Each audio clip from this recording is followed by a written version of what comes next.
December the 14th, 2012, Dr. Eran Elhaik turned almost 2 generations of Jewish genome research upside down, but he went even further. The young Israeli-American geneticist has charged former researchers with academic fraud, and he has the research to back it up. How could those eminent Jewish scientists before him have been so wrong? Easy, says Dr. Elhaik. First, these researchers decided what the conclusions they wanted to find, and then they set off to find evidence to support it. I was not bashing scientists. What Elhaik has described as full-on fraud. But why? Why would Jews who take such pride in their academic achievement risk exposing themselves to a group deception which was bound to be discovered sooner or later? Dr. Elhaik does not delve into the quicksand of the politics, but I will gladly do so. They perpetrated the fraud solely to support the bogus biblical claim to Palestine, which was anchored in their being a separate people. This distinguished them from all others because they claimed a land title in their blood. They bet the farm on this DNA proof of purchase, a God-given bar-coded passport to Palestine. Dr. Elhaik just erased the barcode. It was just stamped on anyway because it was never in the blood. Why? Why did they do it? The second half of the answer not revealed in his research was that you had a bunch of atheist communist Jews shoot their way into taking over the land with the sole moral cover that God gave it to us only. Before I had a bookcase of Judaica in my library, I must say I was a bit suspicious of these atheist Jews whipping out God's dual land title and passport. It was propaganda, of course. It always was. And the story for another day is, why did an entire academic community, who should have known better, cower down and debase themselves and their own community by allowing the fraud to not only be burst, but continued? Arthur Koestler's The 13th Tribe was a major influence in cracking the fraud. It was published in the day when Zionist propagandists were savvy in not attacking an esteemed Jewish author. They had no fear from the academic community, already neutralized, and Koestler's book did not generate a moral tipping point challenge to the Zionist false claim on the land. Dr. Elhaik literally nails the fraudsters to the cross. They assume that the Jews constitute a group that is genetically isolated from other nations. That's because Jews were never genetically isolated, making all those other studies fatally flawed and very often contradictory. I was wondering what weapon of mass destruction that the Jewish lobby bullies would unleash upon the young Israeli-American geneticist. I expected to be reading about Alan Dershowitz denouncing him as a self-hating Jew, when actually that is what Dershowitz is. He and Abe Foxman compete for the most negative Jewish stereotype bully competition award annually. But there has been no attack. The 32-year-old Dr. Elhaik is getting the Arthur Koestler treatment in spades. What do I mean? Well, his research paper was published by the Oxford University Press in the prestigious journal Genome Biology and Evolution.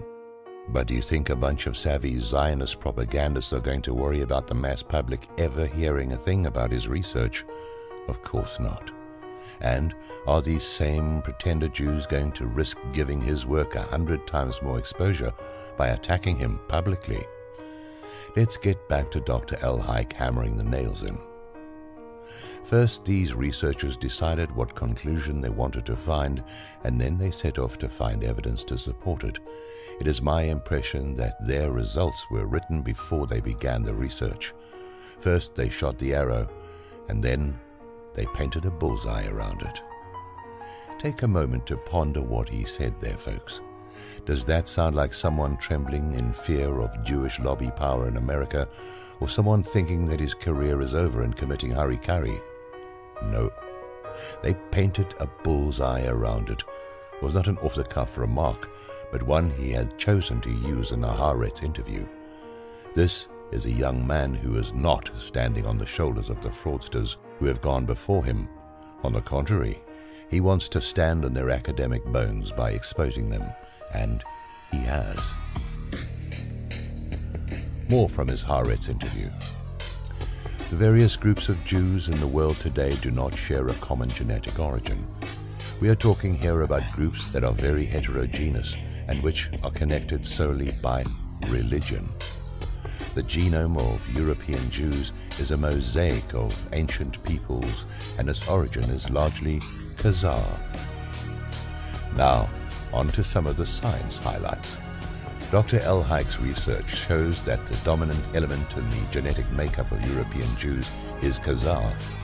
For Central European Jews, it is 38%, while for East Europeans, it is 30%. To that, you can add his findings that, in both groups, their genome is mostly Western European. Surprise, surprise. The Roman Empire is the dominant lineage there. Those that settled on the frontier, like retired soldiers, and the locals with whom they produced families.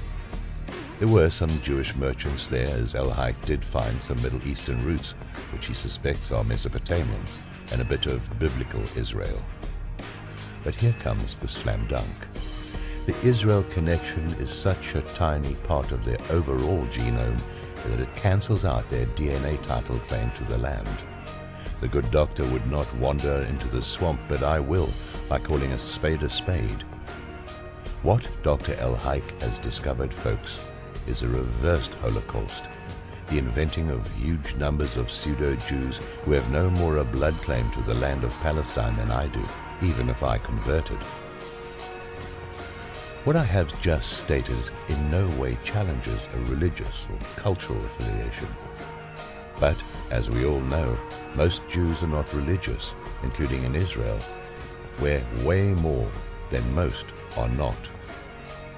Subtracting that, then all you have is the tribe, the DNA, which unites them to a shared history of persecution.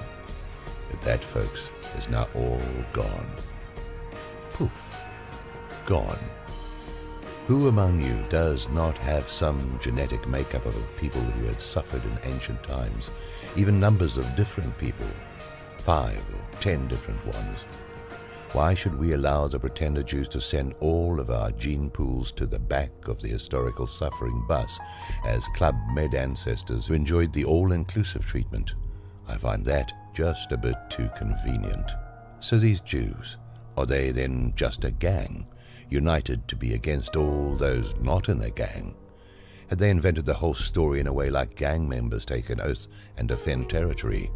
And is that not where Herzl and others before him saw an opening, that the land could be a territory bond to unite Jews who are always fighting like cats and dogs amongst each other?